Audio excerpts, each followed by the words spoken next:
Hi everyone and welcome to week 4. This week we'll be zooming into case formulation and goal setting, which are processes you need to be aware of for your assessment writing this term.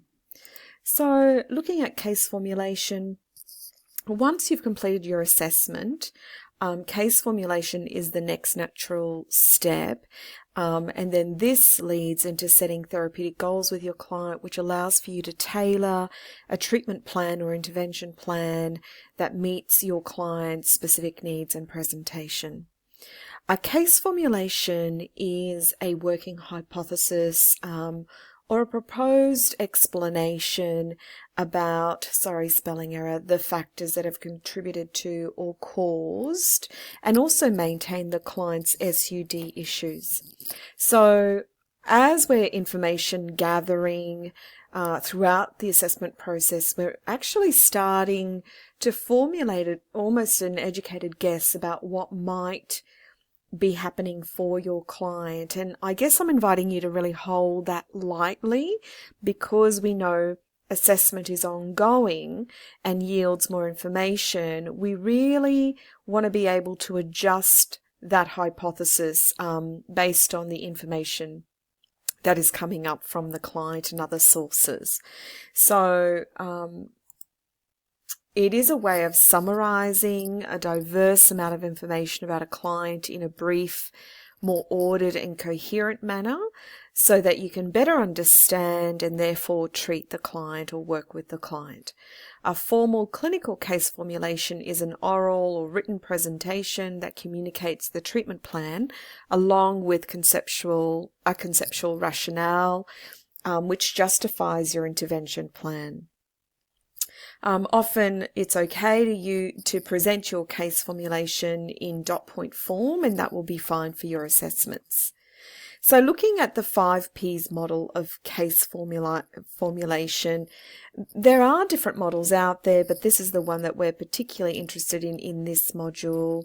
The benefit of using this model is it helps you identify factors that have contributed to the client's dependency, the nature of their use, so severity and duration, remembering we're always curious and interested in that, and what factors keep the client in active addiction. Most importantly, it also helps determine the client's strengths. So we're curious about their personal resources, any external supports that act as protective factors for recovery. So the 5 Ps basically relate to identifying the presenting issues, predisposing factors, precipitating factors, perpetuating factors, and protective factors. Chapter 5 in your textbook by Marsh, Dale and O'Toole really defines this quite well. So think about presenting problems or issues as those that are brought to session by the client. They can include any area of the person's life, such as relationships, health, any legal issues they have, financial struggles, accommodation, as well as mental health and psychological needs. And of course, they'd be presenting some of those negative consequences that they start to experience because of their SUD use. Shifting now to predisposing factors, and they can be interchanged. You can look at precipitating or predisposing. Let's look at precipitating factors. Then you're curious about the triggers that have led the client to rely on a substance or substances. So looking more so at factors that closely preceded or triggered an onset of their dependency problems. So for clients with long-standing dependency, we're looking at problematic addictive behavior that has resulted in the client seeking treatment. So there may be family of origin type issues or trauma type factors that are considered precipitating factors. Then we have predisposing factors. We're interested again in family of origin, how the client has been socialized, any genetic predisposition. So we're interested in transgenerational transmission of addictive behaviors. and also any core beliefs that the clients have about themselves, others, the world, and their relationship with a substance. And our core beliefs are schema. So factors that come out of childhood, adolescence, predispose people to be vulnerable or susceptible to substance misuse. Then we have perpetuating factors, and these are those that keep the client in a state of dependency. So we're particularly interested in factors in the client's life, behavior, again, any core beliefs, and their psychological state that enable their use and maintain them in that situation. And then protective factors are really important. So looking at the client's strengths and resources that they can access or lean into to be able to develop more adaptive coping mechanisms. And I'm going to invite you to have a look at that chapter 5 again, because it offers a really great case formulation around a person called Sunny, and will give you an indication of how to go about identifying each of those factors. So I'm quite happy for you to present in dot point in your assessment 1 when applying this 5 Ps model. So once we've actually got a sense of, key factors that contribute to a client situation and context, so physical factors, psychological factors, we then want to go about setting some therapeutic goals with the client. We're wanting to ensure that our counselling is really intentional and focused, and so that is the aim of setting goals.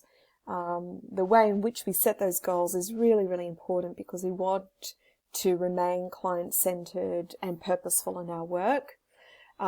Goals also help to be able to clarify the client's expectations and hopes for what they want from counselling, and they'll help you to establish a working alliance with the client, because it is very much a collaborative process, the setting of goals.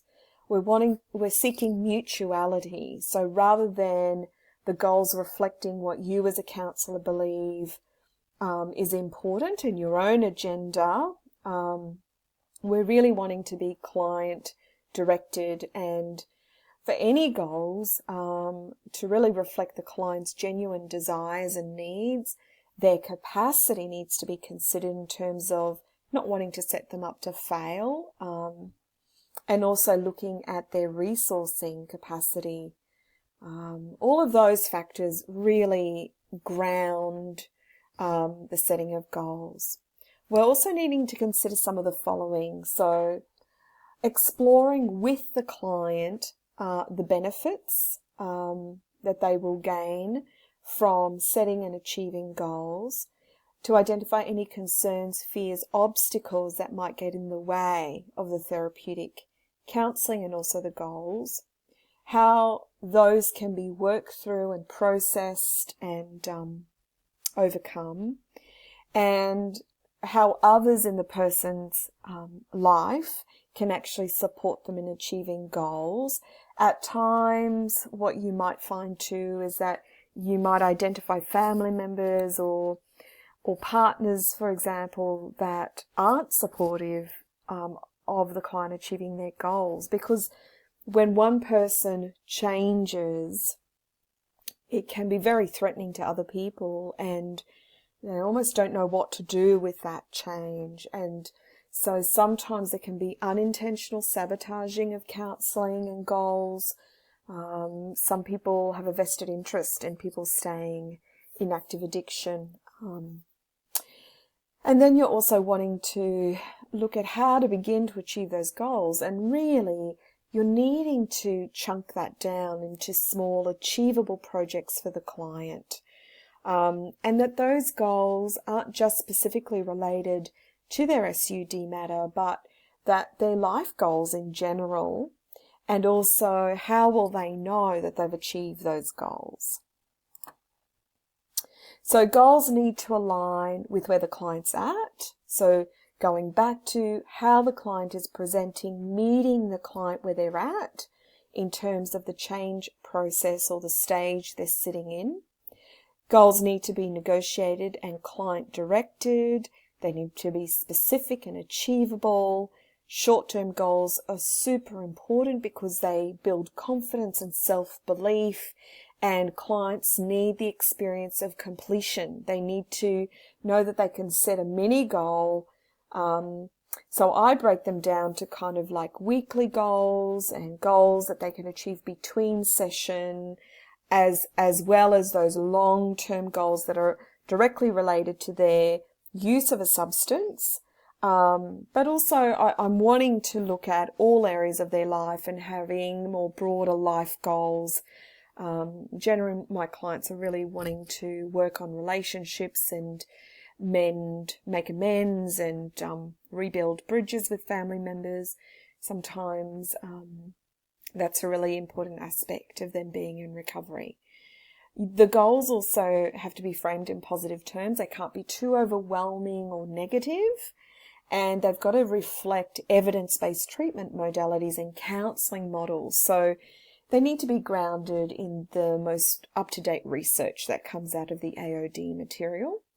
And the goals that you set have to be consistent with how often and for how long the client is working with you. So I do have the privilege of being able to work with my clients long term, so I can offer that long-term context in counselling to be able to support them through a recovery journey.